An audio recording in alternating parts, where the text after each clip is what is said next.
Gadis ini digantung, disiksa dengan sangat kejam.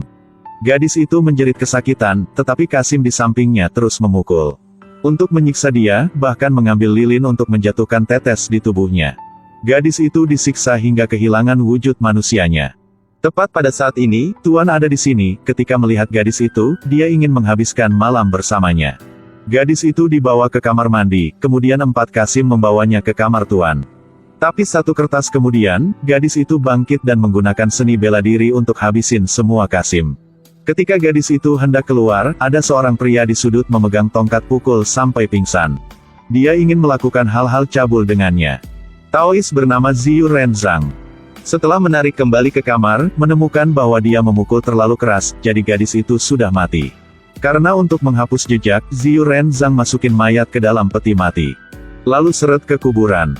Masih mudah seperti ini. Sayangnya, pada saat itu ada sosok hantu lewat. Ziyu Renzang takut langsung memegang pedang kayu. Gao Sweeping the Renlei. Yang Ziguilai. Pada waktu itu Manyat di belakang tiba-tiba bangun. Ziyu Renzang baru menoleh berpikir dia sudah bertemu sama iblis, bergegas melarikan diri. Wu Chang de Heibai pergi untuk memeriksa peti mati, lalu tiba-tiba gadis itu hidup kembali. Dan Wu Chang de Heibai juga anggota rombongan yang berpura-pura menjadi. Jadi sebelum murid-murid dalam rombongan itu keluar, guru akan kirim mereka ke kuburan melakukan upacara pengusiran setan. Bahwa gadis itu adalah murid dalam rombongan yang menghilang beberapa tahun yang lalu. Dia bernama Yu Dai. 10 tahun yang lalu, semua kerabat dia meninggal. Mulai sejak itu, guru baik membawa dia ikut untuk dibesarkan. Berapa tahun ke depan, Yu Dai makin cantik. Bakat dramatis menjadi lebih baik. Hingga suatu hari, seorang pria muncul, mengatakan bisa bantu Yudi menjadi terkenal. Setelah menipu dia untuk membawanya pulang, menggunakan opium untuk mengendalikannya. Tapi setelah bosan dengannya, menjual dia pada seorang Kasim. Menyebabkan dia menderita rasa sakit yang luar biasa. Setelah keluar dari sana, dia selalu ingin membalas dendam.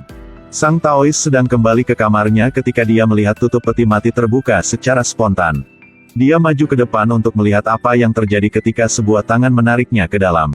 Sampai hari berikutnya, penduduk desa itu melihat sang Taos di dalam peti mati. Semua mengatakan dibunuh oleh iblis, tetapi polisi menemukan jika si Taos itu dibunuh dicekik sampai mati. Dan di tangannya ada bagian dari rombongan Nyai. Polisi mengira ini ada hubungannya dengan pemilik rombongan, jadi mereka menangkapnya. Dalam hati Yudai, pemilik rombongan adalah ayah kandung dia. Untuk menyelamatkan, dia pergi ke rumah Chang Gongxi bernyanyi, berharap bisa mengandalkan koneksi ayah pria itu untuk menyelamatkan ayah dia. Hasilnya keesokan harinya pergi ke sana, menemukan pria itu telah menjual diri dia kepada Kasim. Dia sedang ingin menjual satu wanita untuk Zhang Sifu. Masih murni, perawan. Ingat tragedi dia berasal dari pria ini. Dia ingin membunuh pria itu. Sampai malam, dia menyamar sebagai iblis dan pergi ke rumah pria itu. Aku datang untuk membawamu pergi.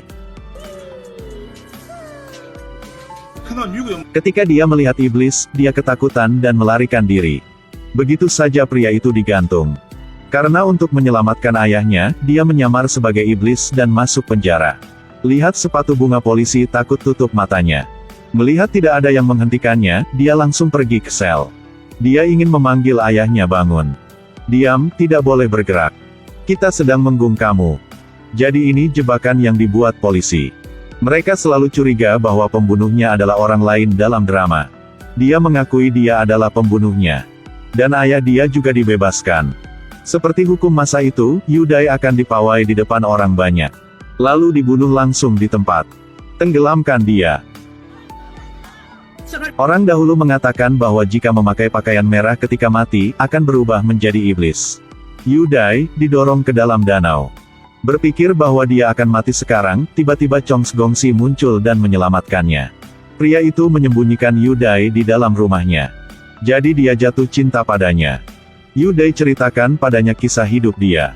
Karena untuk membantunya membalas dendam, Chang Gongxi pergi bersamanya ke jalan dunia bawah. Bertemu dengan beberapa Kasim, dia langsung membunuh mereka. Mereka pergi ke penjara. Ada banyak gadis yang dikurung di sini. Mereka semua penduduk yang tinggal di dekatnya, dikendalikan oleh narkoba. Maka biarkan pemiliknya bermain dengan mereka. Setelah menyelamatkan orang-orang itu, Yudai bertemu dengan seorang Kasim tua. Kemudian setelah dinasti Qing dihancurkan, Qasim tua itu menemukan saudara kembar. Lalu bangun istana ini.